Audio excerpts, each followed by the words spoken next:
Fala galera, tudo bem com vocês? Vamos lá então, né, para mais um pós-jogo do Coringão aqui no canal, depois de um bom tempo já. Corinthians 2, Atlético Paranaense 0, no agregado Corinthians 3, Atlético Paranaense 0. Corinthians classificado para a semifinal pelo quarto ano seguido da Copa do Brasil, classificado para a semifinal da Copa do Brasil de 2025. Decidi falar um pouquinho aí falar do jogo, vou falar sobre o resultado, vou comentar desempenho e vou dar as notas para jogadores e para Dorival Júnior. Então, sem mais delongas, vamos lá então para mais um pós-jogo, né? E começar então com o resultado, né, cara? Resultado tranquilo, cara. O resultado onde o Corinthians, depois de ter vencido o jogo de ida lá na Arena da Baixada por 1-0, o Corinthians vence por 2-0 na Neoquímica Arena e consegue sacramentar a classificação. O que era meio que uma obrigação, né, cara? Afinal de contas, o Atlético Paranaense, de todos os times aí dessa quarta de final, era o time mais fraco, tecnicamente falando, mais fraco. E é o time da Série B, né, cara? O Atlético Paranaense, nesse momento, é o oitavo colocado. E, caramba, faz direito. Oitavo colocado na Série B. E, enfim, né, resultado tranquilo, cara. Resultado tranquilo para o Corinthians nesse confronto. E o Corinthians fez o que tinha que ser feito, né, cara? O Corinthians fez o que tinha que ser feito, que era fazer o seu dever de casa na Química Arena e carimbar a classificação, né? Carimbar a classificação. De onde que eu tirei essa carimbar, mano? Mas tô doido, cara, tô doido. Mas, enfim, né, cara? Esse jogo basicamente serviu pra sacramentar a classificação pra semifinal e dever de casa cumprido, né, cara? Dever de casa cumprido, obrigação concluída com sucesso, né? Vamos a escalação, né, cara? Vamos então a escalação aí do Corinthians. O Corinthians aguarda o vencedor do confronto entre Cruzeiro e Atlético para conhecer o seu adversário na semifinal da Copa do Brasil desse ano. Provavelmente será o Cruzeiro, se for realmente o Cruzeiro.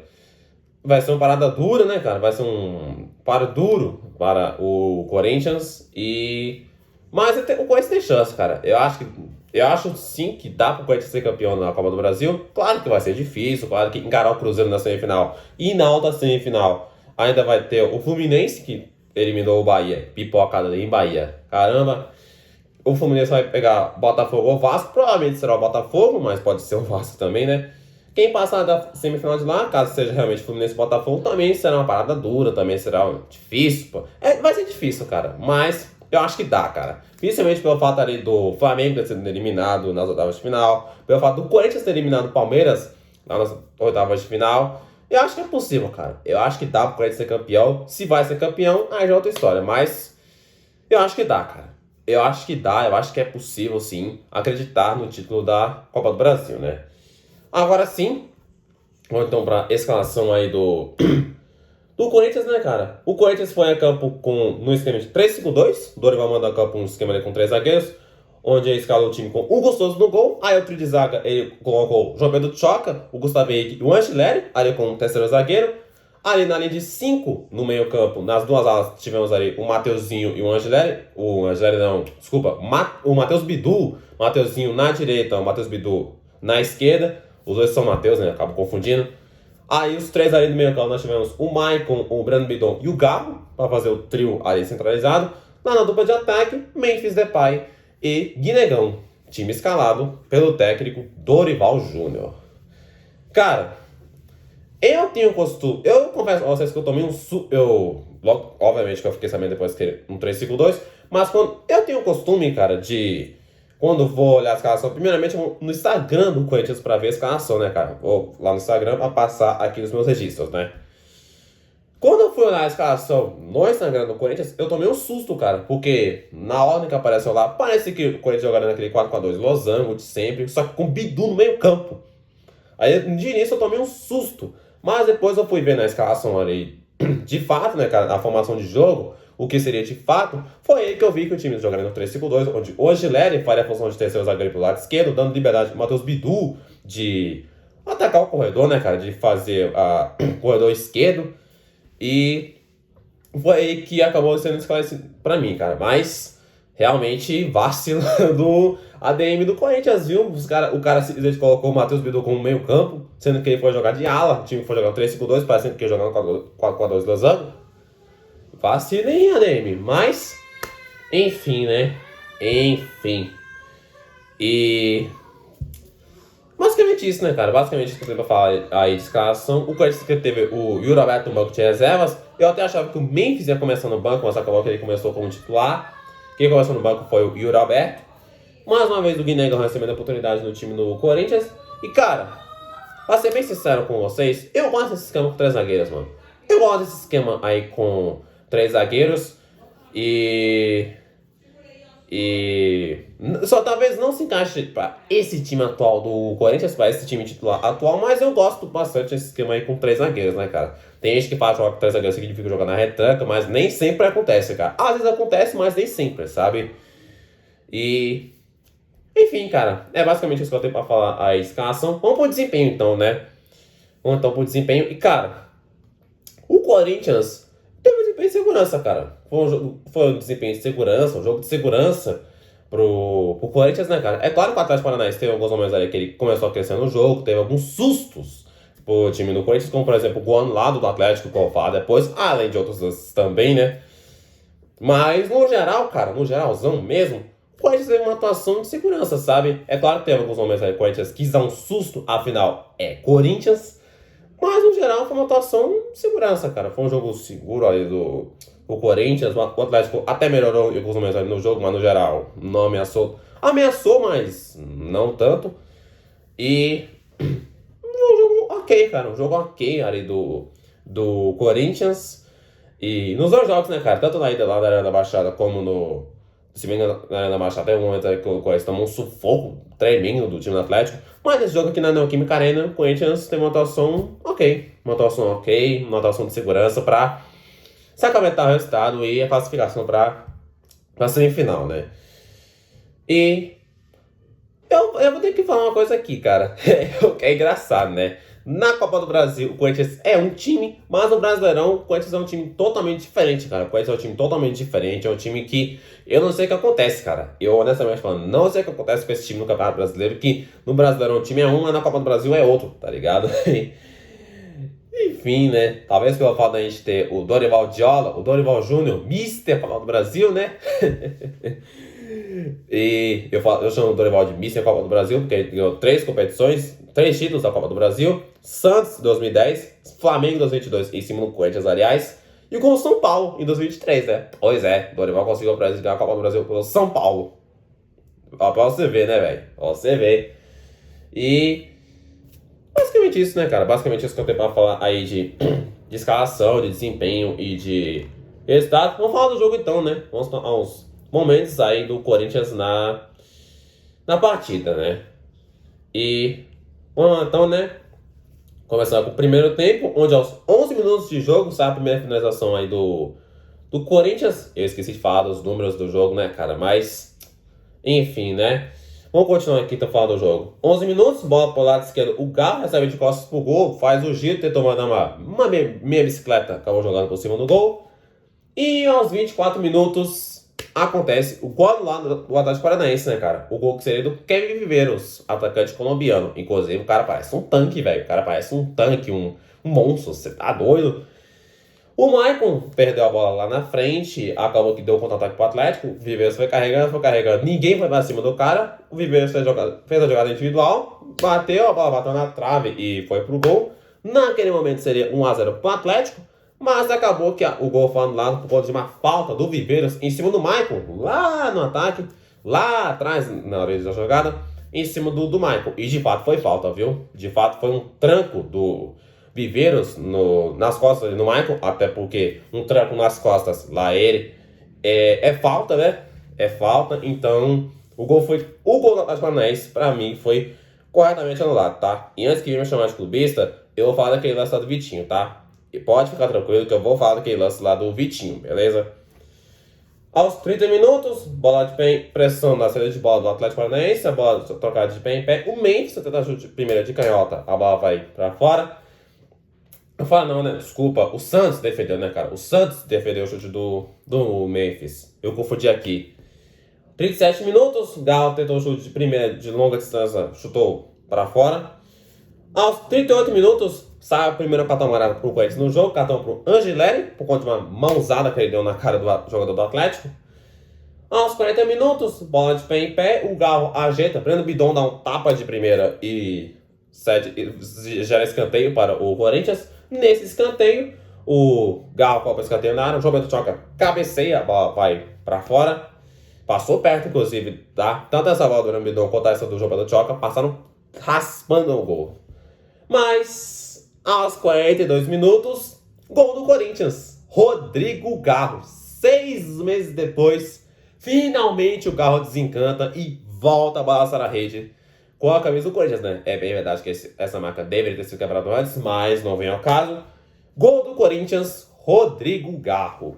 Uma jogada onde o Guinegão toma a bola, pressiona a saída de bola, toma a bola no Atlético Paranaense. Guinegão foi carregando, deixa o adversário do Atlético se arrastando no chão, dá o passe açucarado ali pro Garro. O Garro recebe, tira o Santos, gol do Atlético na jogada, toca a bola pro gol para fazer então 1-0 para o Corinthians, né? E que jogada do Guinegão, hein? Caramba, o gol foi do Garro, mas a jogada do Guinegão foi coisa linda, cara. Coisa linda o lance aí do Guinegão, mano. E, cara, que faz o Guinegão, hein?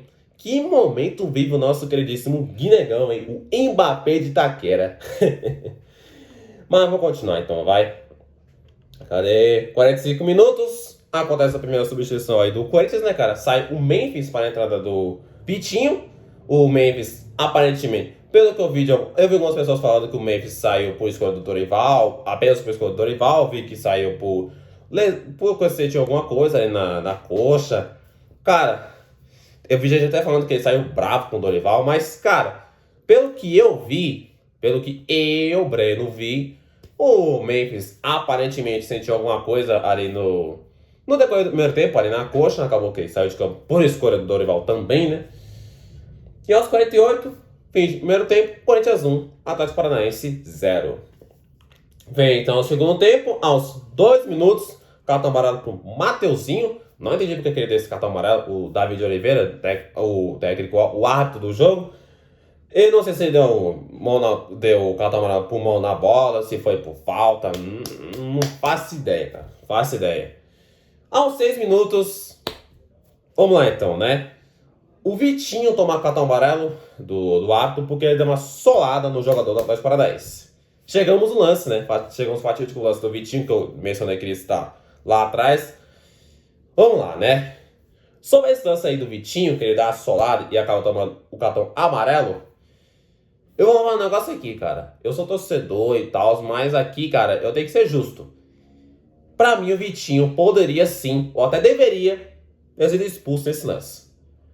Quer saber, mano? Vou falar algo aqui, mano. Eu tenho que ser bem sincero, cara. O Vitinho deveria sim ter sido expulso nesse lance em cima do jogador do Atlético Paranaense, onde ele dá a solada. Pra mim, o Vitinho sim deveria ter sido expulso. Porque, cara, se fosse o contrário, se fosse o jogador do Atlético dando uma solada no Vitinho, obviamente que eu ia estar berrando aos bons, ia estar reclamando de, não expulsou. Eu também tenho que ser justo, né, cara? Se fosse ao contrário, eu reclamaria, obviamente que eu tenho que falar, cara. Esse lance do Vitinho, sim, era um lance passivo de expulsão. Passivo não, né, cara? Era um lance de fato pra vermelho. E eu tenho que ser sincero, cara. Eu tenho que ser honesto, eu tenho que, sabe? Até pra ninguém me chamar de clubista, sabe? Quando eu falei lá atrás que aquele gol do Vivenço foi bem anulado, e foi bem anulado. Mas esse lance aí do Vitinho, da solada no rival, de fato, eu tenho que admitir que era pra vermelho. Era pra vermelho esse lance aí do Vitinho, né? Até porque se fosse ao contrário, obviamente que eu estaria reclamando aos montes, né? Mas acabou que o Vitinho tomou só um amarelo. E aos 17 minutos, gol do Corinthians. 2-0, Guinegão. O Mbappé de Itaquera, que faz o Guinegão em 5 jogos, 4 gols, uma assistência. Ó, que faz o Guinegão, hein? Que fase. Na jogada ali com o Garro, ali no meio campo, o Garro toca a bola pro Guinegão, a bola bateu, rebateu trocentas vezes ali na área, sobrou pro Guinegão que mandou a bola pro gol, a bola foi de mansinho pro gol, para fazer então o 2-0 para o Corinthians, né? E cartão amarelo pro Guinegão, não vi por quê, deve ser porque ele fez alguma coisa ali na comemoração, é aquela coisa, né, cara? É aquela chatice, né, que não pode fazer nada, não pode comemorar gol, né? Aquela chatice, né, cara? Aquela chatice, creio eu, né? Creio eu. E aos 22 minutos, acontece o pênalti para o Atlético Paranaense. Uma jogada onde aconteceu o braço na bola do Mateuzinho. E, cara, pra mim, cara, eu fui sincero no lance do gol lá do Atlético. Eu fui sincero mais ainda, pra falar a verdade, no lance do Vitinho. Mas aqui, cara, eu tenho que ser bem sincero de novo. Pra mim, não foi nada. Cara, mão na bola poderia até ter sido. Mas dentro da área, nunca, cara. Nunca que aquele lance foi pênalti. Nunca que aquele lance foi dentro da área, cara. Aquele mão na bola, aquela suposta mão na bola do Mateuzinho foi claramente fora da área. Claramente fora da. Talvez não tão claramente, porque o ângulo. Impressionante, né, cara? A CBF, com todo o dinheiro do mundo, não consegue proporcionar uma tecnologia. Com toda questão de tecnologia e tal, não consegue ter uma câmera decente, mas enfim. Mas por aquele ângulo, cara, foi, mano, claramente fora da área. Claramente esse lance do Mateuzinho foi fora da área e não foi pênalti, cara. Se tivesse marcado uma foto, tivesse marcado fora da área. Mas dentro da área, nunca, cara. Nunca foi. Não foi pênalti, cara. Não foi pênalti esse lance aí do Mateuzinho. Mão na bola poderia até ter sido, mas fora da área. Se teve alguma coisa ali, foi fora da área. Não dentro da área, sabe? E é lamentável, cara. É lamentável que e ainda viu o Capelanes, o jornalista lá da Band, torcedor do Atlético Paranaense, reclamando da verdade. Vai caçar o que fazer também, né, velho? Vai caçar o que fazer. Nem sei o que eu perco meu tempo com essa gente, mas enfim. E, cara, lamentável, mano. Lamentável essa marcação no pênalti. E o Mateuzinho tomou cartão amarelo por reclamação. Mas é aquela coisa, né, cara? Pênalti que não foi pênalti não entra, né? Hugo Souza defende a cobrança do Benavides, jogador do Atlético Paranaense. E defesaça, cara. Defesaça de pênalti do Hugo Souza. Mais uma, né, cara? Oitavo pênalti defendido pelo Hugo Souza com a camisa do Corinthians. Oitavo pênalti em um ano e meio, quase, praticamente, com a camisa do Corinthians. Surreal, cara. Surreal. E há quem diga, né? Há quem diga aí que o Hugo Souza não é goleiro de seleção brasileira. Vai caçar o que fazer também, né? Vai caçar o que fazer. Aos 30 minutos, bola pro lado esquerdo, Matheus Bidu recebe na área. Foi finalizado, foi travado pela marcação do Atlético. Aos 31 minutos, Dorival Júnior mexe no time do Corinthians. Sai Guinegão para a entrada do Yuri Alberto. Yuri Alberto, Wolverine de Itaquera, de volta ao time do Corinthians. Impressionante, né, cara? Impressionante a recuperação do Yuri Alberto. Disseram que da lesão ia o quê? Umas 6 semanas aí, mais ou menos. O cara se recuperou menos de semanas, tá ligado? Bizarro um negócio desse, cara. Bizarro, né, cara? Bizarro. Chega a ser bizarro o Yuri Alberto, mano. É impressionante. Impressionante. Aos 38 minutos, Dorival Júnior mexe pela última vez no Corinthians. Saem Rodrigo Garro e Breno Bidon para as entradas de Charles e Rian. Aquela alteração típica para segurar o jogo e tal. Aos 42 minutos, bola pelo lado esquerdo, Yuri Alberto recebe a primeira bola dentro do jogo e chuta travado a marcação do Atlético. E aos 50, fim de jogo, Corinthians 2, Atlético Paranaense 0. No agregado, Corinthians 3, Atlético Paranaense 0. Corinthians classificado para a semifinal da Copa do Brasil 2025 para aguardar o vencedor agora de Cruzeiro ou Atlético. Provavelmente será o Cruzeiro, né, cara? Provavelmente, e tende a ser o Cruzeiro. E é isso aí, cara. Esse foi então o resumo do jogo. Mostram as notas para os jogadores, para Dorival Júnior, ou seria Dorival Diola. Enfim, né? Fica a questão, né? Fica a questão. Comenta aqui embaixo se você concorda, se você discorda. Se você discorda, deixe suas notas nos comentários. Então, vamos lá então, né? Hugo Souza, nota 10. Partidaça, cara. Partidaça do Hugo Souza. E ainda pegou o pênalti, né, cara? Pênalti que não é pênalti, não entra. Mateuzinho, nota 7. Teve alguns momentos aí de preservado, mas no geral fez uma boa partida. João Pedro Choca, nota 8. Ótima partida do João Pedro. Gustavo Henrique, nota 9. Partidaça do Gustavo Henrique. E como tá melhorando o Gustavo Henrique, hein, mano? Como tá evoluindo o Gustavo Henrique e renovou o contrato, né, cara? E aqui, mano, renovação merecida, cara. Renovação merecida pro Gustavo Henrique. Angileri, nota 8. Uma ótima partida do Angileri. Matheus Bidu, nota 7. Uma boa atuação do Matheus Bidu. Maicon, nota 7. Por que parece, eu gostei da partida do Maicon. Fez uma boa partida, pra ser bem sincero, o Maicon. Breno Bidon, nota 6,5. Errou alguns passes ali, um passe aqui, um passe ali, mas no geral fez uma partida ok. Rodrigo Garro, nota 10, né, cara? Errou alguns passos ali no jogo, mas no geral fez uma boa partida. Além do mais, fez o gol e deu assistência, né, pro gol do Guinegão. Memphis Depay, nota 4. Não vi muita coisa ali no Memphis. E nem saiu de campo ali no primeiro tempo, por conta de uma questão física. Guinegão, melhor jogador em campo, nota 10, né, cara? Que faz o Guinegão, cara? Na moral, eu sei que eu já falei 200 vezes, mas que faz o Guinegão, mano? Tá louco? Jogadores que vieram do banco agora. Vitinho, nota 5. Deu sorte, não ter sido expulso, mas fez uma partida razoável. Yuri Alberto, nota 4. Não vi muita coisa no Yuri Alberto.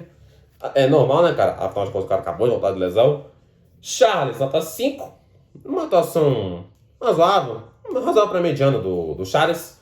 Rian, nota 6. Uma atuação ok do Rian. Para finalizar, nota do técnico Dorival Júnior, Dorival Diola, Mister Copa do Brasil, nota 10. Escalação. Uma boa escalação dentro das condições ali do elenco, dentro da realidade que ele tem agora, né? Substituições. Não sentiu tanto efeito, mas também não comprometeu. Esquema de jogo. Um esquema de jogo seguro, resultado, vitória em casa e classificação garantida para semifinal, né? E esse foi então o nosso pós-jogo. Espero que vocês tenham gostado. Se gostou, deixe seu like, se inscreva no canal, ative o sininho de notificação para não perder nenhum vídeo. Compartilhe para a galera que eu subo o conteúdo. Um forte abraço, Deus abençoe a todos vocês. Tamo junto, é nóis!